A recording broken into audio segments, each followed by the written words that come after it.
আপনি জানলে অবাক হবেন যে পৃথিবীতে এমন একটি জায়গা রয়েছে যেখান থেকে পৃথিবীর কাছাকাছি স্থানগুলিতে পৌঁছানো কঠিন এবং সেখান থেকে মহাকাশে পৌঁছানো তার থেকে অনেক বেশি সহজ। যেখান থেকে পৃথিবীর সবচেয়ে কাছের শুষ্ক স্থান হলো ডুকি নামের একটি ছোট দ্বীপ। ডুকি দ্বীপ থেকে এই অংশটির দূরত্ব প্রায় ১৬০০ মাইল। সেখানে কিন্তু আন্তর্জাতিক মহাকাশ স্টেশনের দূরত্ব মাত্র ২৫০ মাইল। তাহলে ভাবতেই পারছেন জায়গাটা কতটা দূরে। যে জায়গাটির কথা এখন বলছি তা হলো পয়েন্ট নিমো। কি নামটা শোনা শোনা লাগছে? আসুন জায়গাটির সাথে পরিচয় করে নিই। এই জায়গাটি দক্ষিণ আমেরিকা, নিউজিল্যান্ড এবং অস্ট্রেলিয়ার মধ্যে অবস্থিত দক্ষিণ প্রশান্ত মহাসাগরে এই পয়েন্ট নিমো। পৃথিবীর সবচেয়ে প্রত্যন্ত ও জনমানবহীন এলাকা নামেই এটা পরিচিত। এখানকার নীরবতা এতটাই ভয়ানক যে পাথর ভাঙার শব্দ আত্মাকে শিহরণ দেয়। ল্যাটিন ভাষায় নিমো কথার অর্থ জানেন? নিমো কথার অর্থ হলো কেউ নয়, তাই এমন নাম। ক্রোয়েশিয়ার এক সার্ভে ইঞ্জিনিয়ার লুকাতেলা জায়গাটি প্রথম আবিষ্কার করেন। আজকাল বিশ্বের অনেক দেশ ক্রমাগত তাদের মহাকাশ অভিযান সম্প্রসারণ করে চলেছে।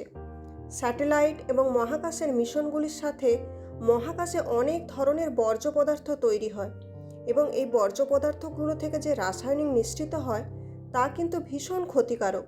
তাই পৃথিবীর সমস্ত দেশ মিলে একটা চুক্তিতে আবদ্ধ হয়েছে যে এই স্যাটেলাইটের থেকে যে ভগ্নাংশগুলো পাওয়া যাবে সেইগুলো এমন একটি জায়গায় ফেলা হবে যেখানে কোনো প্রাণের অস্তিত্ব নেই।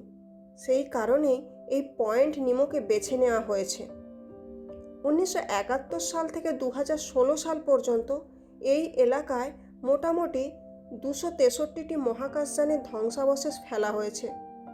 এর মধ্যে রয়েছে রাশিয়ার একটি space station, European space agency, Japan aerospace agency, এমনকি ২০২৮ এবং ৩০ সালের মধ্যে আমাদের যে ইন্টারন্যাশনাল স্পেস স্টেশনটি রয়েছে সেটির যখন আয়ু শেষ হয়ে যাবে তখনও এটি পয়েন্ট নিমোতেই ফেলার সিদ্ধান্ত নেওয়া হয়েছে। পয়েন্ট নিমোর চারপাশে মোটামুটি ১৬০১ কিলোমিটার জায়গা জুড়ে রয়েছে শুধুমাত্র এই মহাকাশযানের অবশিষ্টাংশ, যার বেশিরভাগই স্টিল, অ্যালুমিনিয়াম, টাইটেনিয়াম ইত্যাদি রয়েছে। এছাড়াও রয়েছে বেশ কিছু তেজস্ক্রিয় উপাদান এবং হাইড্রোজেনের মতো ক্ষতিকারক রাসায়নিক পদার্থ।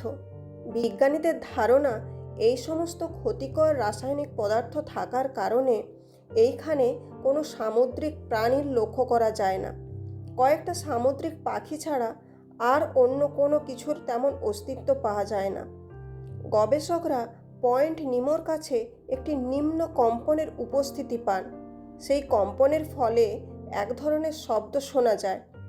প্রথম দিকে এর কোনো উৎস পাননি গবেষকরা, কিন্তু পরবর্তীতে বিজ্ঞানীরা গবেষণা করে জানান হিমবাহের চলনের ফলে এই রকম শব্দের সৃষ্টি হয়। কি ভাবছেন? আপনিও নিশ্চয়ই কখনো ভেবেছেন যে জীবনের কোলাহল থেকে দূরে এমন জায়গায় দুদিন কাটাতে যেখানে শান্তি রয়েছে, যেখানে আপনাকে দূর দূরান্ত পর্যন্ত কেউ খুঁজে পাবে না। সেই ফিল পেতে এখানে একবার যাবেন নাকি?